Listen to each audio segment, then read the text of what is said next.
Hi, it's Fias Tarot. Hello, Gemini placement. This is your reading. Okay, general and the person on your mind the rest of December. Okay, so again, before tayo mag-start, kung hindi ka pa nakapag-subscribe, please to subscribe and hit the notification bell para lagi po tayo maging updated sa mga mangyayari pa lang. And yes, kung meron pong tanong pagdating sa private reading and sa ating mga charms, yes, they're all available. And mag-message na lang po, no? Huwag sa comment section, please. And yes, isa-isahin natin, 'di ba? Kailan nyo naman na, pero yung iba diyan kasi bago. So I have to, 'di ba? So ito yung ating cord cutting, yung ating pangtanggal po ng blockages. Okay? Para tuloy-tuloy ang pasok ng mga gandang energy, blessings, opportunities sa iyo. Okay? Hindi kasi makakapasok ang mga ganda, ang mga taas na energy kung ikaw is may blockage. Madalas pa diyan yung mga pangit ang napasok. Yes, the negative. Okay? And syempre, yung ating 2-in-1 Love and Money bracelet with citrine stone. Okay? Citrine stone is the money magnet.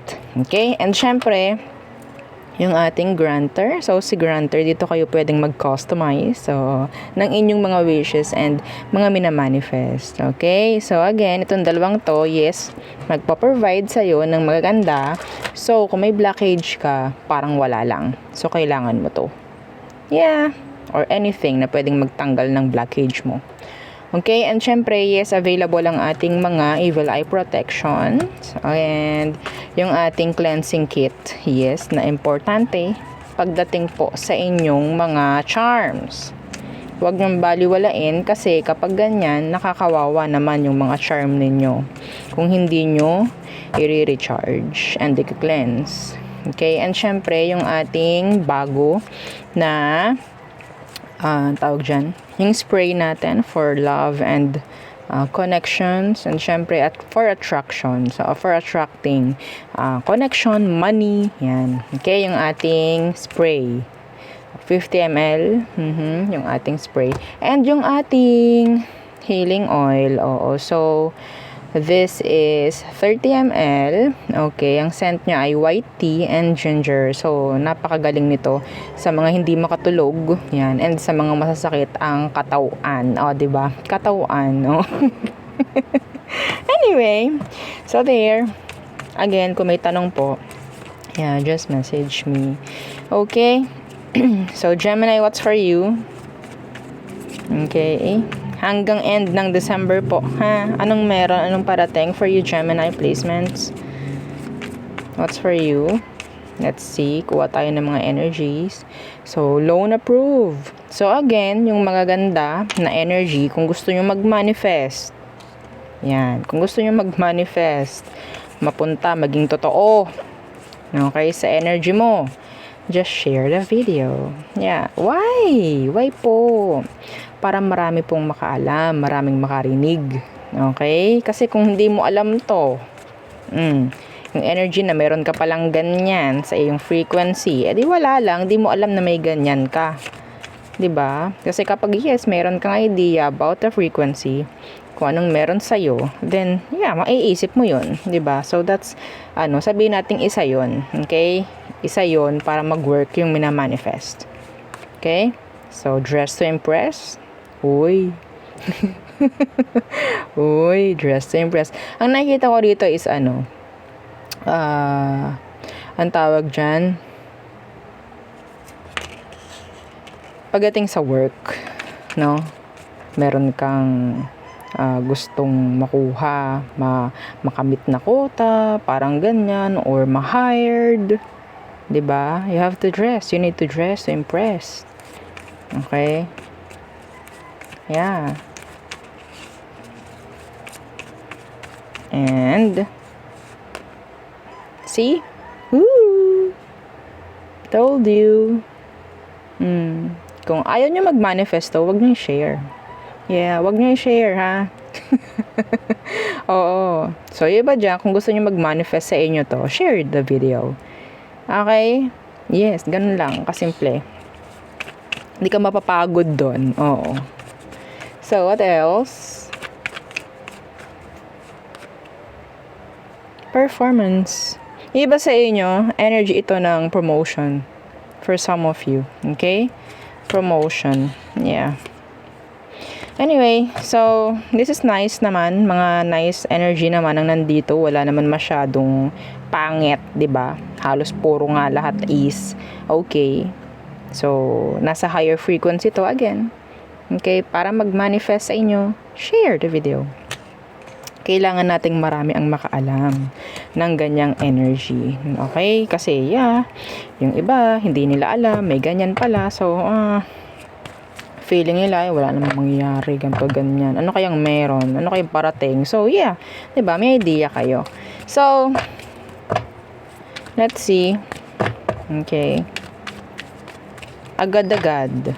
Agad-agad. The person. Okay, the person. The person on your mind. Gemini. The person on your mind. Yeah. Kaunting silip lang ito, no? The person on your mind, judgment, could be a Scorpio. Some of you, pwedeng laging lang kayong may cycle, lagi kayong on-off, on-off. The Knight of Cups. Is this person going back, returning? They're charming. Ang hirap nitong i-avoid, actually. They are charming. Okay? Ang hirap i-resist nung person. Hirap kang i-resist itong taong to because they're too charming. Talaga? Hindi ko alam. Pero yan ang nakikita ko. So, pwedeng iba sa inyo nakikipagbalikan to, nakikipagayos. So, what is their intention? Anong intention ng taong to? Let's see. Let's check. No, ano bang intention niya? Two of Coins. Okay. Two of Coins and the Queen of Wands. Okay. So, nakuha ko sa taong to. Hindi sila gano'n naka-confident, no? Kung ano man ang gusto nito pagdating sa'yo. Their intention is hindi pa talaga na set. Okay? So, ang gusto lang niya is sabihin nating mababaw. Kung gusto nila makipag-usap sa'yo, that's it. Gusto lang nila makipag-usap. The intention is sabihin nating hindi pa nga totally nasa set. Okay, wala pang concrete na masasabi natin na intention nitong taong to sa'yo. Okay, just to talk, maybe. Okay, you're in their mind. Yeah, mostly. Ikaw, yung nasa utak ng taong to, yun ang masasabi ko.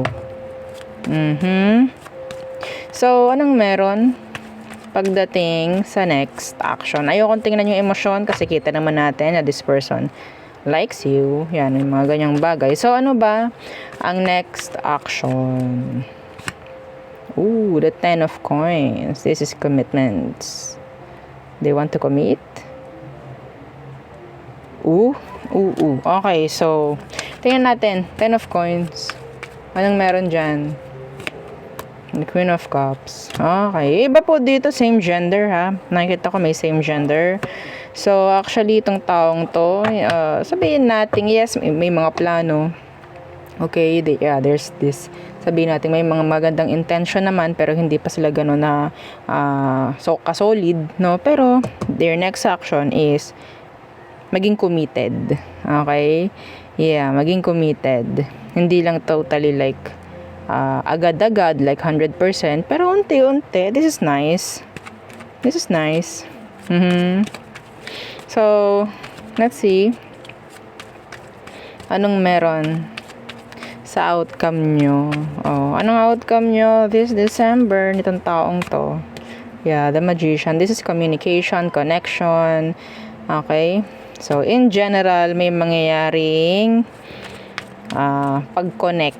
Okay? Whether new, whether old person, past person. Yeah. Ooh, this is nice. The Hierophant. So, siguro nga. Oo. Hindi nito. The Four of Wands. So, iba sa inyo, pwedeng magkaroon po, no? Meron ditong urong sulong energy, Urong sulong energy. Okay. Pero ang nakikita ko, this time, may chance po na magkaroon ng, sabihin nating, medyo okay na energy sa inyo, nitong taong to, unlike before na medyo pagewang-gewang. Okay, so ngayon, medyo nakikita ko nagiging okay or magiging okay bago matapos ang December. Kung ano man ang meron sa inyo nitong taong to. Okay? So, matatapos na dito yung inconsistent na energy ng person pagdating sa'yo. Okay, so sabihin natin, andun na nga yung energy ng commitments, no? Magko-commit sa'yo yung tao. Ayaw nyo? Huwag nyong i-share. Yes, pero kung gusto mo na mag-manifest sa yung situation, then share the video. Okay? So, tingnan natin anong meron. All signs. Aries through Pisces. Okay, brief lang na reading. Okay, hindi natin kailangan ng mahabang reading. Let's see, nakaka-bored, no? Kapag mahaba yung read. Oo. So, Aries, okay. So, they're healing.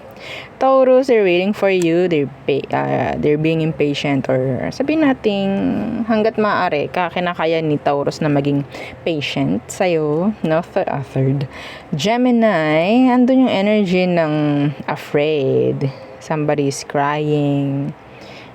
Siguro, crying over something na pwedeng dapat pala ganito, ganyan. They have regret, some of them. Anyway, so Cancer, they want another chance with you. They're physically attracted sa'yo.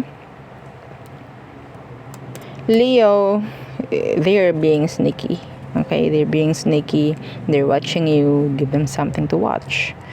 Okay, so Virgo, meron pa kayong second chance ni Virgo, another chance. Okay, Libra. So, si Libra, sabihin natin, hindi sila ganon na ka-open sa ngayon sa'yo. Okay, Scorpio, they have, sabihin natin, magandang plano. Okay, energy na gustong mabago.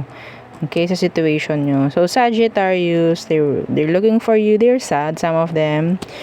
Capricorn, you're their wish fulfillment, or pwedeng ikaw sa kanya, siya sa'yo, mga ganyang bagay.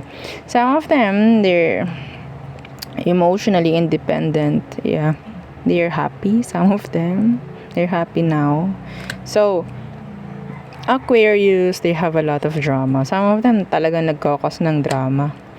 And Pisces, they're too silent. Pero meron silang mga pinaplano. Hindi sila parang wala lang. Hindi sila itong parang tahimik lang. I think meron itong mga pinaghahandaan si Pisces. Okay, so there.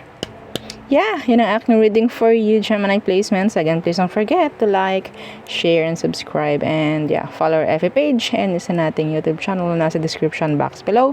Yung love letter. Again, thank you. Goodbye.